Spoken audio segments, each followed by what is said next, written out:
Walang humpayang drama sa Las Vegas matapos ideklara ang majority draw kina Manny Pacquiao at Mario Barrios. Ngunit may nagsasabing hindi na dapat paglaanan pa ng isa pang gabi ang rematch. Yes, gusto ni Pacquiao na balikan agad ang laban, malinaw naman kung bakit. Kapag naipanalo niya ang korona ng WBC welterweight, mapapasama siya kina Bernard Hopkins at George Foreman, mga mandirigmang nagkampeon lampas 45. Para kay Pacman, mahalaga ang berdeng sinturon kahit pa madalas tayong mapapailing sa kalakaran ng mga sanctioning body. Natural ding gustuhin ni Barrios ang Part 2, kahit naniniwala siyang malinaw ang kanyang panalo. Alam niyang hindi siya kikita ng kasing laki ng kinita niya dito laban sa iba. Sa karaniwan, makatarungan ang rematch kapag ang A-side na gaya ni Pacquiao ay tila nadaya sa desisyon. Problema nga lang, kakaunti na ang natitirang laban sa bulsa ng isang 46 na alamat. Mag-uukol pa ba siya ng isa pang pagod para sa parehong pangalan? Hindi naman naging electrifying ang 12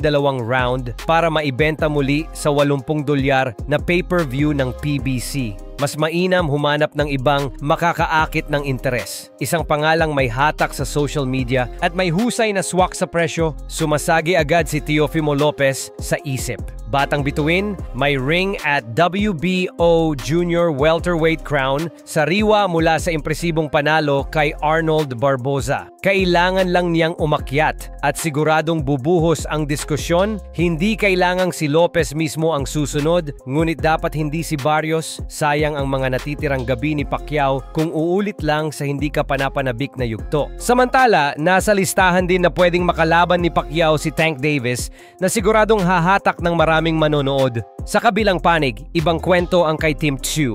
Matapang niyang sinabi bago harapin si Sebastian Fundora na handa siyang mamatay sa ring, ngunit matapos ang ikapitong round ng rematch bigla siyang tumigil. Nakapagtataka dahil gumaganda na sana ang kanyang rally. Maaaring may nadama siyang kakaiba sa katawan o baka sa isipan. 3 sa huling 4 niyang laban ay sobrang marahas, lalo na ang matinding bugbog kay Bakram Murtasalyev kung saan 4 na beses siyang bumagsak. 30 taon pa lang si Tszyu, ngunit baka oras nang mag-isip kung sulit pa ba ang bawat pag-akyat sa entablado. Tahimik mang lumisan, mas maiging umalis ng buo kaysa maubos sa labas ng oras. Sa gitna ng mga kwentong ito, patuloy na nagtatalo ang isip. Kailan nga ba dapat itigil ng mandirigma ang pakikipagsuntukan? Kay Pacquiao, malinaw pa rin ang sagot, hindi ngayon. Ngunit kung muling babalik siya, mas mabuti nang tumapat sa bagong muka, hindi sa kalaban na katatapos lang niyang habulin sa talaan. Ang rematch kay Barrios ay parang pag-inom ng malamig na kape. Pwede, pero walang saya.